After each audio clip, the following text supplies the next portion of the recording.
Welcome to the Multifamily Energy Savings Launch webinar. My name is Trent Jackson. I'll be moderating today's webinar. And before we take a deep dive into some content, let's go over a couple housekeeping rules, a presentation of our panelists, and the agenda for the day. So let's hop right into it. Great. For some Zoom webinar logistics, please send all of your questions through the Q&A at the bottom of the screen.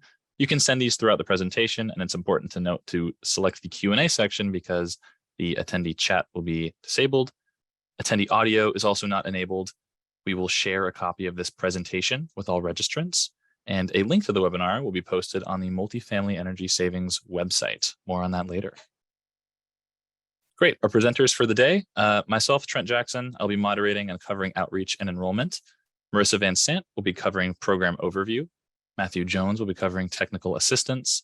Fabiola De Cartachea will be covering resident services, and Joshua Niederhood will be covering single point of contact.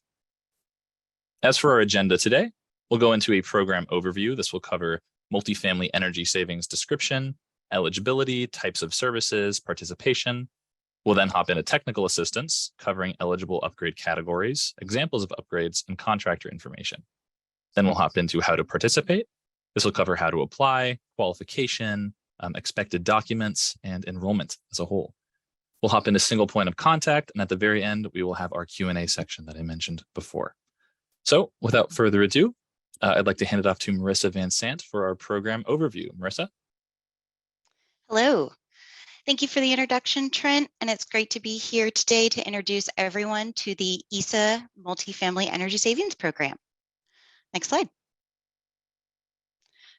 So again, my name is Marissa Van Sant. I'm one of the program's implementation managers, and I'll be providing an overview of the program's primary requirements, the services offered, and a high-level summary of the participation process for both property owner and residents.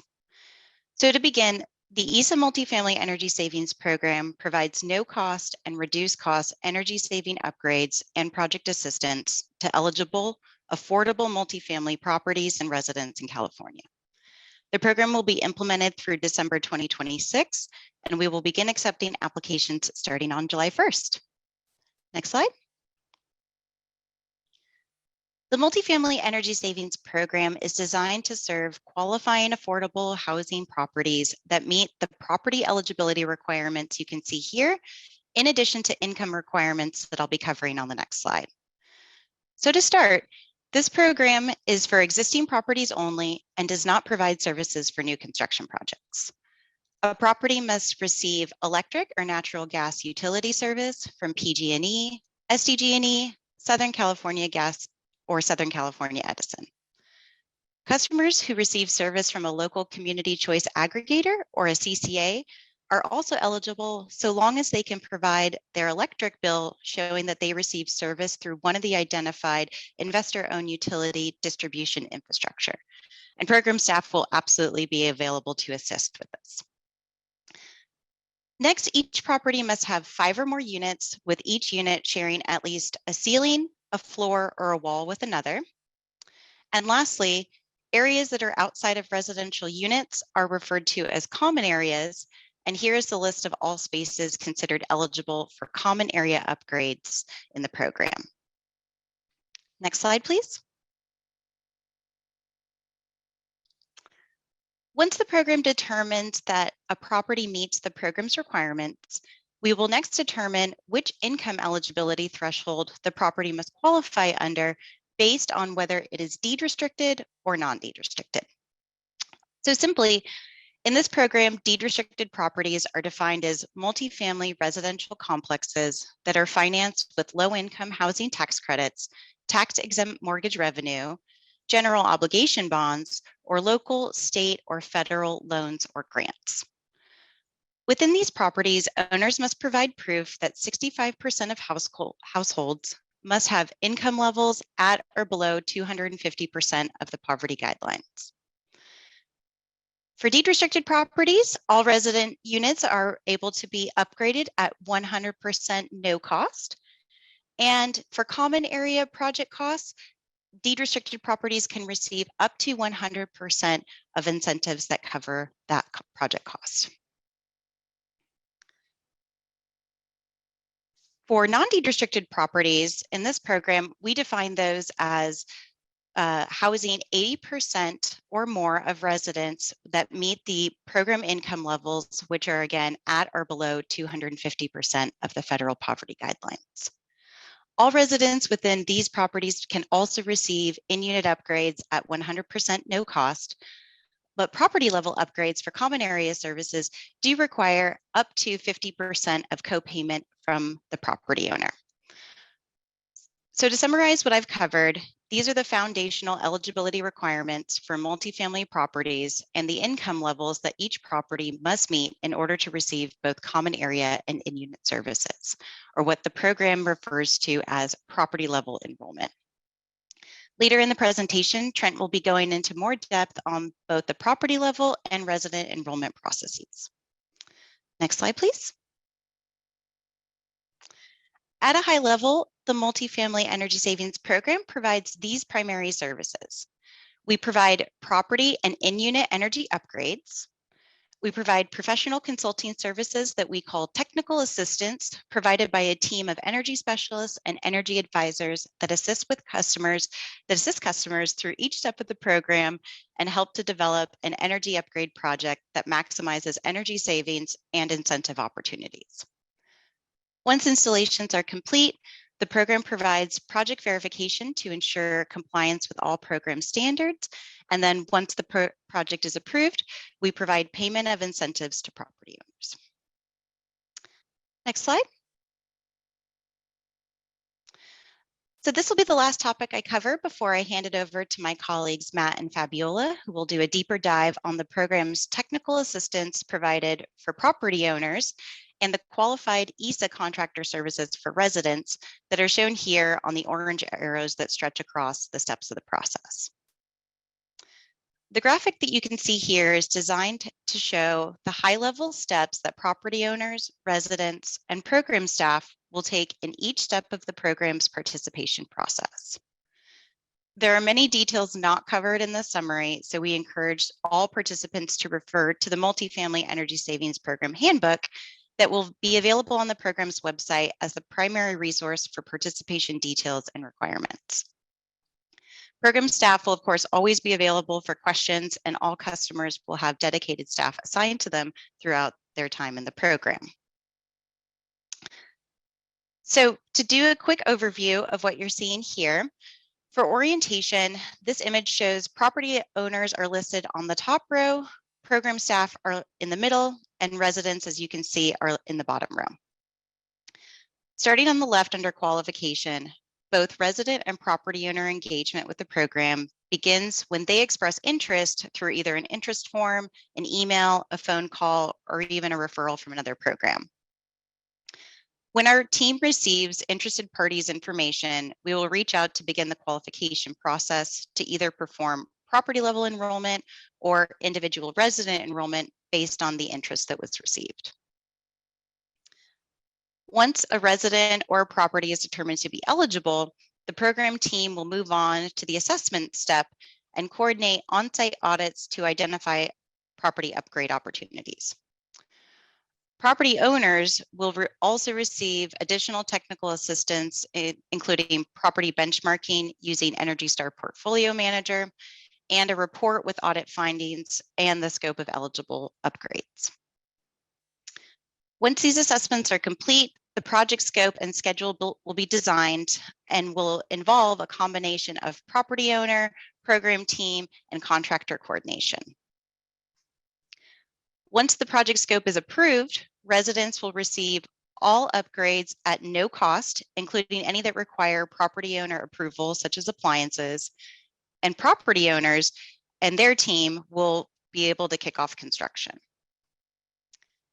After construction is complete, the verification process will then confirm all installations meet program standards. Verification will also include a combination of desktop document review and on-site inspection of installations that may be conducted either by program staff or one of the administering utilities. And then once the program completes verification, payment is then able to be issued to the appropriate party. So again, this is a very high-level overview of all the steps in the program. Others on the panel today will be diving into more information, and we also encourage that every participant review the program handbook for all details. Thank you for your time, and now I will pass it over to Matt. Great, thank you, Marissa. Hello, everyone. So Fabiola and I are going to cover technical assistance options that we provide, and I'm mostly today going to focus on measures. So let's jump right in. So multifamily energy savings has a comprehensive set of measures that address all the major energy users at a property. So this includes making the building more comfortable with air sealing and insulation, saving money with efficient water heating systems and water saving fixtures, heating and cooling upgrades, LED lighting both inside the building and around the property, and appliances and other upgrades that save energy like smart power strips or efficient pool pumps. To help your property transition away from fossil fuels, we will be adding electrification measures to the program that would allow you to replace gas-fired equipment with efficient all-electric alternatives. We're still working out the details on and requirements around how we'll deploy electrification measures, but they'll be available starting next year. Next, please. So we have a lot of available measures, but not every property needs every upgrade. So that's why we first start with an energy audit that Marissa mentioned previously to find out what's best for your site. So we're going to go through a couple hypothetical examples. In this one, let's say that you have a newer property or recently completed extensive renovations. We have solutions. Next, please. So in this hypothetical example, we might find that your property could benefit from added insulation across all the dwelling units, or maybe LED lighting upgrades in the community building. Again, all things that are informed by the audit. Next, please. And even if the building has a new efficient heating and cooling system, chances are you could save some more energy with a smart thermostat. And then finally, our installation contractors will find opportunities for improvement in the residential dwelling units themselves. So this was an example of measures that we might find for a relatively simple project, but the program can also offer incentives for more complex projects and systems, and that's where we'll go next. So in this hypothetical example, let's say we have an older high-rise building. So the program can help upgrade boiler systems to new efficient models, or we can improve property lighting with, say, LED pole lights and parking lot lighting. Next, please. So we might also replace old fluorescent lighting with new LED lamps or new LED fixtures. We could upgrade the common areas furnace and air conditioners, for example. And next set of measure slides would be if we find old inefficient refrigerators at the property, we can even install Energy Star refrigerators in break rooms or in resident units. And finally, just as before, the installation contractors will go in and assess resident dwelling units and install all the feasible measures available to residents. So let's talk about contractors now. So if we're talking about property level upgrades, the owner is going to pick their own contractor. So for any owners out there, if you have someone that you've built a relationship with, you can use them for the work. Pick a contractor that has the appropriate California state license for the types of upgrades that they'll be doing. So if you're installing a boiler, pick a plumber, a licensed plumber. We're going to give you an assessment report for the property. Marissa mentioned that too, that follows the audit. And the contractor is going to use that assessment report to help them develop their scope of work. We'll then review that proposed scope of work to make sure that the proposed installation meets our program requirements. And we're going to make available a program handbook and also the ESA installation standards manual to that contractor so that the contractor knows what they can install and what standards we are going to hold them to. And okay, so now that I've spoken about how all these property level upgrades work, I want to turn things over to my colleague Fabiola to tell you more about dwelling unit upgrades. Thank you, Matt. Hi, everyone. This is Fabiola de Caratachea, and I'll be sharing a little more about the available in-unit measures. Just as a reminder, all in-unit measures are provided at no cost to eligible residents. So as we described earlier, a weatherization specialist from our vetted subcontractor network will conduct an in-unit assessment. This assessment is designed to identify opportunities to provide energy efficient upgrades to residents. I'm going to offer just a few examples of available measures. So one potential measure is caulking to help seal any cracks around windows. Next slide, please. Another measure can include LED light bulbs or low faucet aerators, which support increasing the energy savings in the home and help eligible residents save water. Next slide, just a couple more examples. Here are a few more examples. Eligible residents may also receive appliance upgrades, such as energy efficient refrigerators.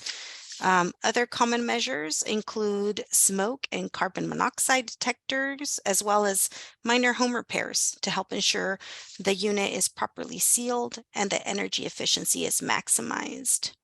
So those are just a few, but we have many, many other in-unit measures available for eligible residents. Next slide, please.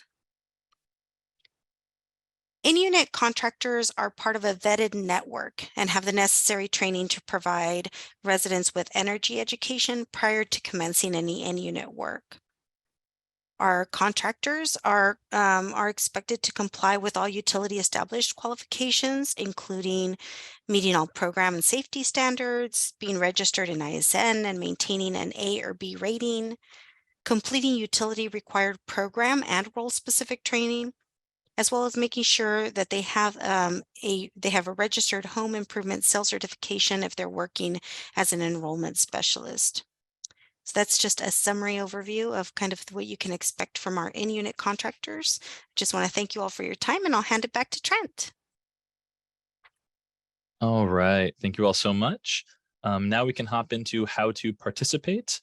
Again, my name is Trent Jackson. I work on a lot of outreach and enrollment for the program. And now that you've heard about a lot of different measures and a program overview, let's hop into how to actually participate in this program. I can find the slide deck here. Perfect. Okay, so how to apply. Submitting an interest form online, as we'll discuss website details in the following few slides, is a very efficient way to express your interest in the program. I will highly recommend that if you have a portfolio or if you have multiple projects that you would like to submit for the program, that you reach out to program staff. We have specifically designed certain sheets to hand you and help you fill out for the case of having a portfolio of projects or multiple, more than one. In the next few slides, we'll go over resident enrollment and we'll also go over property level enrollment. So let's hop right into resident. The resident interest form can be found at our website, esamultifamily.com. This launches June 28th, I believe a week from today. So be on the lookout for that. Residents may receive in-unit upgrades if they meet the program's income qualifications. Residents may receive upgrades to individual units independent of property-wide services.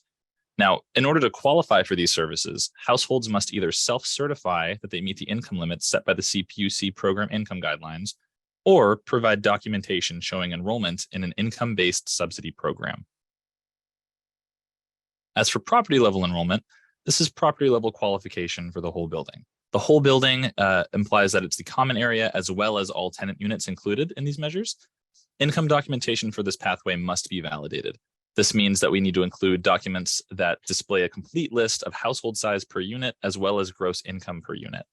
And Marissa touched on these numbers earlier, but for deed restricted properties, 65% of residents must have incomes at or below 250% of the federal poverty guidelines. For non-deed restricted properties, 80% of residents must have incomes at or below 250%. Hopping into the tenant protection agreement, Owners of non-deed restricted properties shall agree to sign an ESA MFES tenant protection agreement that will maintain at least 50% of the property's residents are at or below CARE income guidelines for a period of 10 years. CARE household income limits are different than the program's income guidelines, just important to note. Deed restricted properties with less than 10 years of affordability protection remaining are also subject to signing a tenant protection agreement.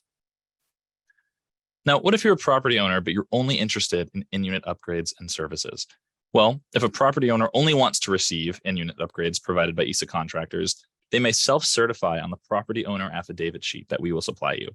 The household incomes will meet 65% or 80% of the federal poverty guidelines, and that is what you'd be self-certifying. Please note that this pathway does not include a property level audit, benchmarking, or other technical assistance, and may also require a tenant protection agreement. Additional documentation may also be required based on the utility that you receive service from, but the enrollment team will help guide you through that process and those requirements. On this slide, we have a table of property enrollment documents to expect throughout the process. As you can see on the left, we have the name of the document, we have the property type that it applies to, as well as the responsible party.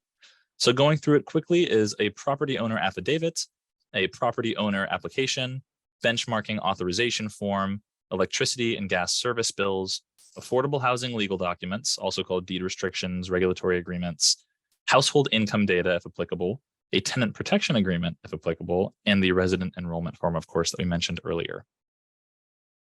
The final enrollment step is what we call a pre-audit call. Program energy advisors and the project team will discuss potential scope of work and any final enrollment to-dos on that to-do list. During this call, we'll confirm all enrollment documents have been submitted. We'll confirm that the property meets the multifamily definition and has potential measures that are eligible for upgrade. We'll schedule an audit with key property personnel. This could be the property manager, it could be maintenance staff. And once that audit is scheduled, that's when the property is considered enrolled. Okay, thank you all for listening to my how to participate section, and I'd like to hand it off to Joshua Niederhood with the single point of contact team. Thank you very much, Trent. Once again, my name is Joshua Niederhood. I help implement the PG&E single point of contact service. If you go on to the next slide, good news is that each of the investor-owned utilities, that is PG&E, San Diego Gas and Electric, Southern California Edison, and Southern California Gas, each have a single point of contact or SPOC service, which is meant to support multifamily customers. These SPOC services are built from the understanding that multifamily properties don't neatly fit in the categories of residential, commercial, or industrial properties. We understand that multifamily properties have unique needs and opportunities for improvement. So when multifamily customers contact us at the local utility single point of contact, our job is to identify their project's needs, discuss additional opportunities of interest, and recommend programs that are the best fit for the customer circumstances. On this slide, you can see the variety of opportunities that we connect customers with across the state. Energy efficiency upgrades like this program, solar PV installation, project financing opportunities, EV charging resources, demand response programs, and water or air quality management district resources. The SPOC services from PG&E, SDG&E, SCE, and SoCal Gas all coordinate together to stay up to date on new developments in the different utility territories. And we also hand off projects or portfolios that span multiple utility territories. We've been working together especially closely as the ESA Multifamily Energy Savings Program launches to ensure that a streamlined customer experience across the state with this program. We can also support your contractors, equipment manufacturers or distributors, and residents with resources that are available beyond the property owner level. On behalf of all the SPOC services, I know we look forward to helping customers enrolling in the program explore all potential opportunities to maximize your incentives during your upgrades, and then continue your energy and cost savings after project completion. So Trent, if you go on to the next slide, there's some contact information for each of the utility single point of contact services on this slide, which once again will be sent to the attendees of this webinar afterwards. Now back to you, Trent, for some additional contact info specifically for the Multifamily Energy Savings Program. All right, thank you for that, Joshua. So as you said, there are multiple ways that you can contact us. The first is going to be the Multifamily Energy Savings Program website. Again, this launches a week from today on June 28th. We anticipate that this will be a tremendously helpful resource for anybody who needs updates on the program or frequently asked questions and the like. If you have a property that lies in a northern territory, you'll want to reach out to the Northern Multifamily Energy Savings email and attached phone number, and likewise for Southern. And just so everybody knows, this webinar will be sent out to all registrants, so no need to frantically jot this down on your notes next to the computer.